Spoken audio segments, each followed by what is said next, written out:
Hello and welcome to the show. For this week's FailRace versus the community, we were to go racing with some cycle production. That means all racing completely stock, completely identical cars.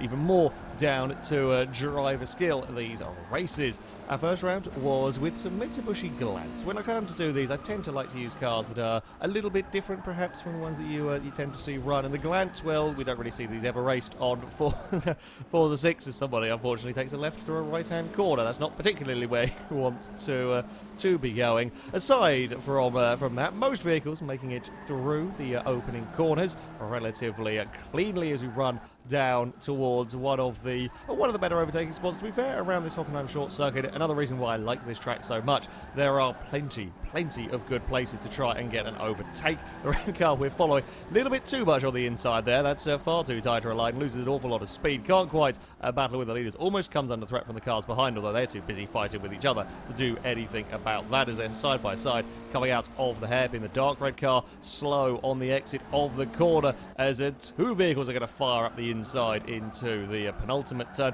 My favourite of the overtaking spots, that penultimate corner. Is great for getting sort of surprise overtakes when somebody's not quite prepared, not quite defending properly. The leader runs a smidge wide out of the final corner, just ever so slightly catching the gravel. That'll slow you run down the start-finish straight and will put the red car up into the lead. This Mitsu Glant had a little bit of an unfortunate first lap and a lot of cars to try and overtake. A little bit of lag going on with these replays, a peculiar manner. I don't actually see it too much in the replays. It happens a lot more in the races. When you come to watch the replays, it tends to sort of smooth itself out. But little bit of stop-start lag going on. But yeah, it does calm down later on as they're going side by side through one of the fastest corners on the track here. You can get away with two wide. You can get away with some quite impressive overtakes through there as the Mitsu Glant continues making up positions. Three cars in about as many corners now. Vehicles behind continue to fight on the run up towards these final corners. One of the white vehicles thinks about trying to fire up the inside but can't quite get it. It's a little too far back, and if you do fluff a pass into that second to last corner, then you can often slow yourself down a considerable amount. You take a really tight line, a really wonky line, and you lose all of your momentum. It's another simple, faster run out of the final corner that would put this yellow car up another position. Now, one thing you can't afford to be doing in single make races is little mistakes. Easily done at this circuit, and it's just not quite able to get that blue Glant slowed down into the second corner there, and one car's come flying past. The second car is very close behind. You can just open the door for an entire train of vehicles to try and find ways past. At the front of the field for a little while there was a kind of four-car group for the lead, although we started fighting far too vigorously over the second place and the leader managed to escape away a little bit down the road. The white vehicle here got himself to the inside on the run into the second corner. They go side by side down the back straight, almost touch through the high-speed turn there. They both get away with it and no real harm done. I was trying to get past as quickly as possible, keen to waste as little time as I could stuck in traffic, but wasn't able to make a move around the outside work. I did get my car right to the inside of the hairpin, but I'm on such a tight line. While yes, I am alongside, you end up taking such a horrendously tight line through there. I can't carry any speed at all through the hairpin, and the white and blue car would keep his position for now. One of the most difficult places to try and get passes done is into turn one. It is a very fast corner. There is very little, especially in cars like this, very little in the way of braking through there, but these two would go into it side by side, and the black and red car does a very good job, keeps the vehicle on the road and actually carries a lot of speed on that slightly wide line. Unfortunately for him, yes, still stuck on the outside for the run into turn two, and the blue car was a little bit slow on the apex of the corner, and that compromised the or a bit slow all the way into the corner. That compromised the red car a lot more than it did the Mitsu Glant, but still fitting too wide so neatly through turn one. Well done to the pair of them. I was continuing to hound the white and blue vehicle, looking for a way past. Second place was just managing to make a little bit of a breakaway again as we continued to fight. I got a mega run out of the final corner. Now, I knew I was never likely to go around the outside of turn 1. What I was happy to do is make the car ahead of me go defensive, make him take a slightly tighter line. They can often run wide on the exit. It's a cutback from my orange Galant, and I would be past actually before we even got to the second corner. I would just, cover the inside and make sure that he doesn't try firing back up there. And yeah, there's no point in throwing it away immediately. But yeah, simple, press the easy way, you'll get passes done at turn 1 there. Again, another instance, a different blue Galant getting into a little bit of trouble on the brakes, just not quite able to slow it down. And again, you open that door and everybody is going to want to fire past. At this later stage in the race, of course, it is a little bit... you can get away with a little bit more as he tries to get back up the inside of the hairpin but can't quite do it because the field is a bit more spread out. Even in a cycle production race, even with identical cars, the field is going to get that little bit more spread out at the front, and it would be a victory for the red car. I pushed a little bit too hard in third, trying to catch up 2 seconds and fell off the road and dropped back slightly, so yeah, it wasn't quite as close in the end. The red Galant would take victory from the white car. I would hold on to third. It was a very, very enjoyable race, though. It was a fantastic fun race between all of us, especially at the front. We had a very, very close battle. Lap time-wise, were horrendously close. I think it was 10th or so covered a lot of the cars, certainly running the fastest of the laps. For our second race, we would be using the Ford Focus ST, the 2013 car, and we'll be heading to Laguna Seca. As we all run over the crest of the hill, I actually had to start from right at the very back of the pack, as there's a lot of cars, squabbling for a bit of road through this first corner. They are 4 wide. I think they're 4 wide, a couple of rows deep on the exit of that corner. The poor Aeon car gets spat out a little bit wide from little bits of bumping. For fitting so many cars in a small piece of tarmac, we did do remarkably well, although for me it was just a case of be patient. As you see, a couple of the silver cars up ahead get sort of front wheels and rear bumpers connected, and then nobody can steer. They both get carted off into the sand. I was just pick up as many places as I could and stay out of trouble, and that's what you kind of got to go for. If you spot an opportunity, you've got to sort of take it, but the most important thing is stay out of trouble in the opening stages of these races, and it worked. I made up quite a lot of positions there. There was, again, much like we saw with the Galants, plenty of squabbling throughout the field. These 2 white cars heading down towards the first corner. Again, Laguna, a circuit that's not too terribly tough to an overtake on. Trying to have a go down the inside. There's a little bit of a gap to squeeze alongside, but he can't quite do it in the end. The gap is always going to be diminishing through the second part of that corner as we now run up towards the next turn. He's lost that margin to the car ahead. He's got 3 vehicles behind him looking for a way past, and indeed the Pertec car would get to the inside. You can hold it around the outside, but it's a tough one to do. It's very difficult to carry the speed. You've got to have a serious amount of grip or a serious amount of bravery to get that one to work.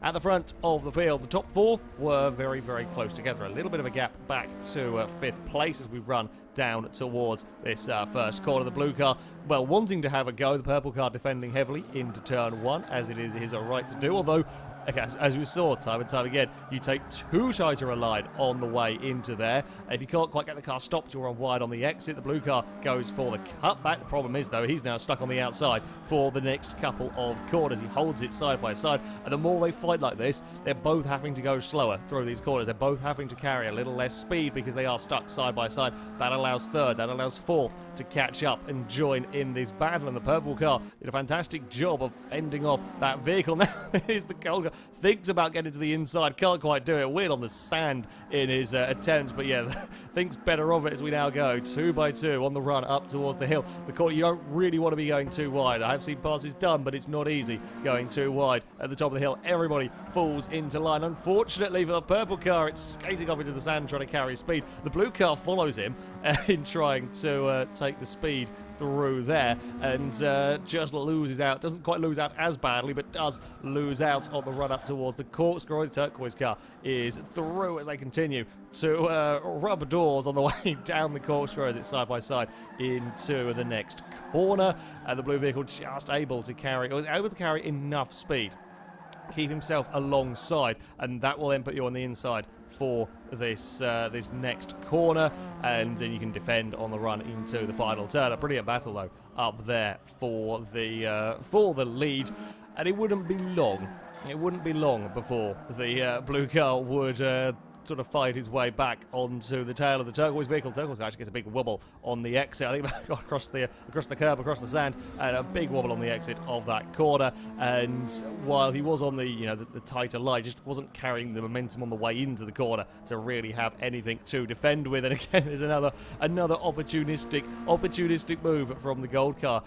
As I said, the door is open for somebody, and even if there's only 3 of you racing, there's always going to be somebody trying to look to make the most of an opportunity.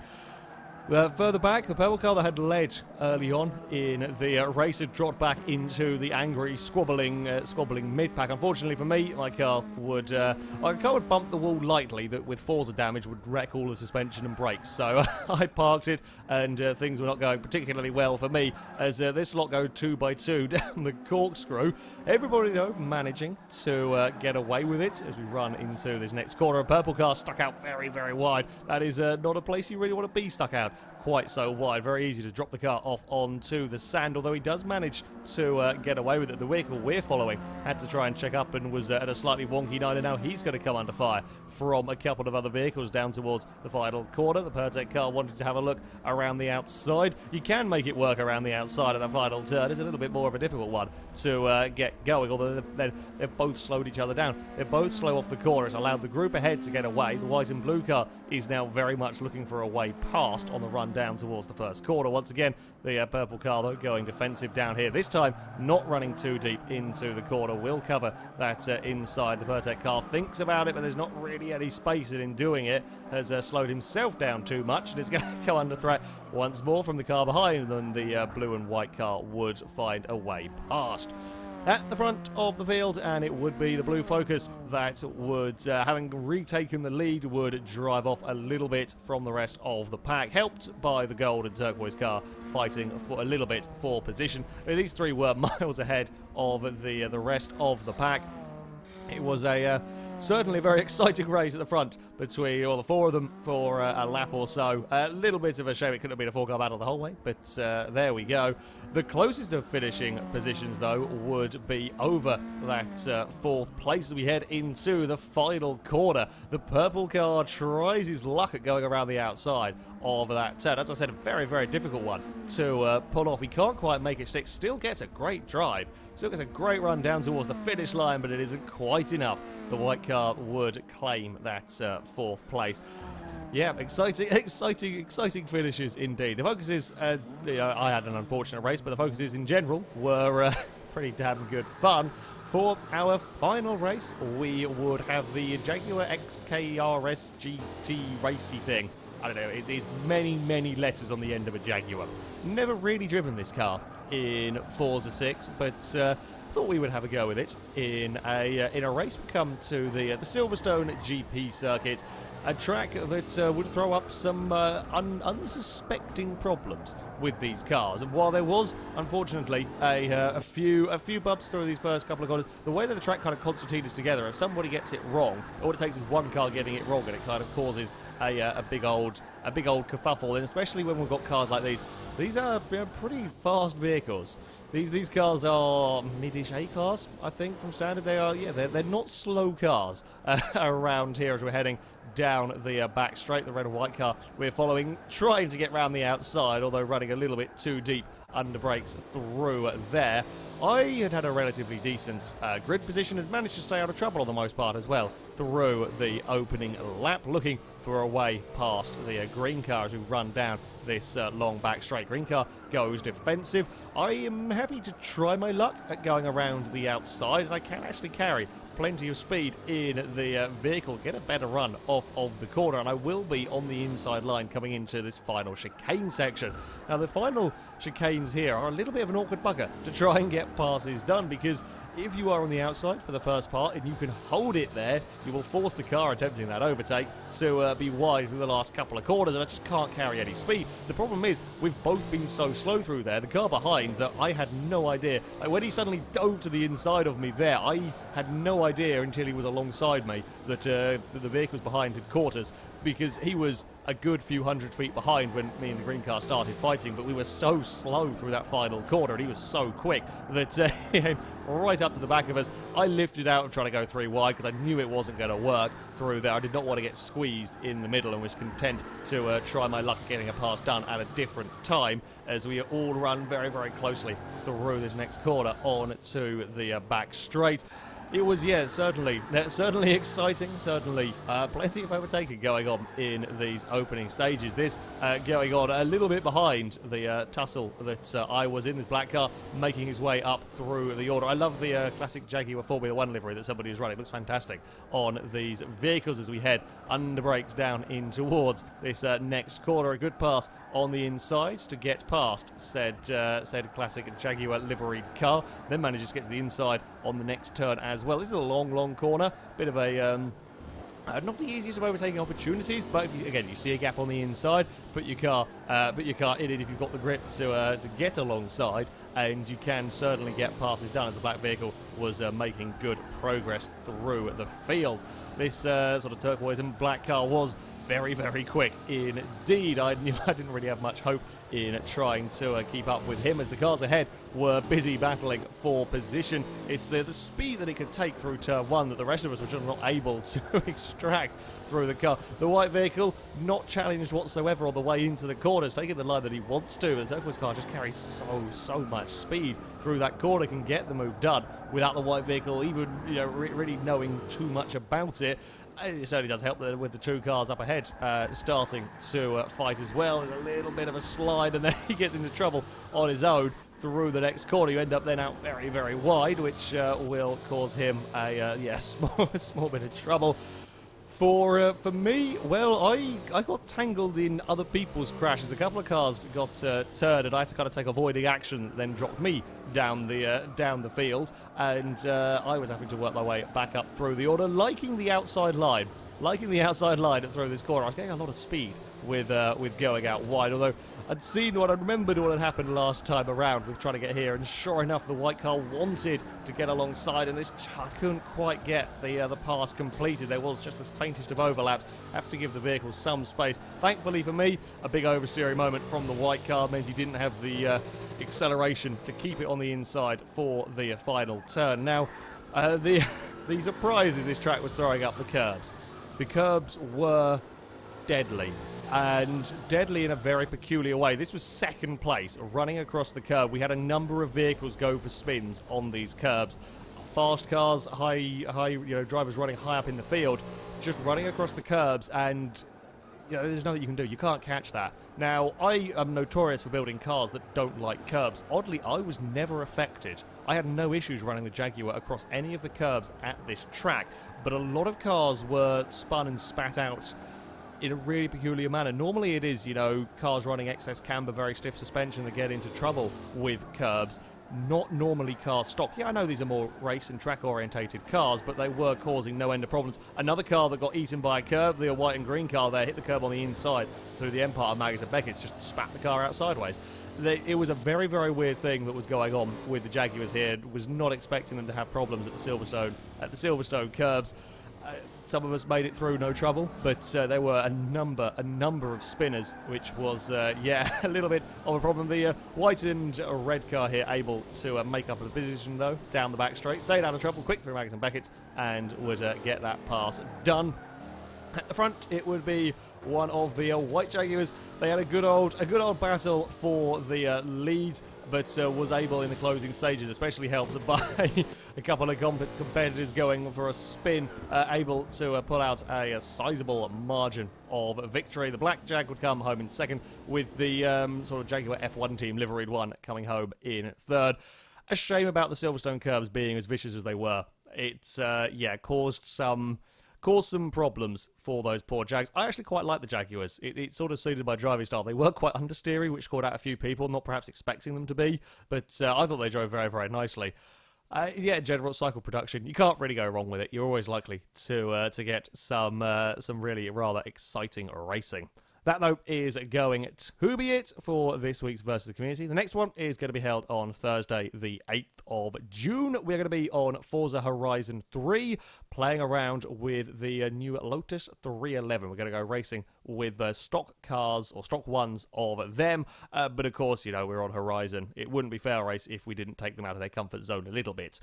If you want to sign up to that, you can via our forums. There'll be a link in the description. Find the FailRace versus the community section, and yeah, you can sign up in there. That, though, is going to be it from me. Thank you very much for watching, and until next time, goodbye.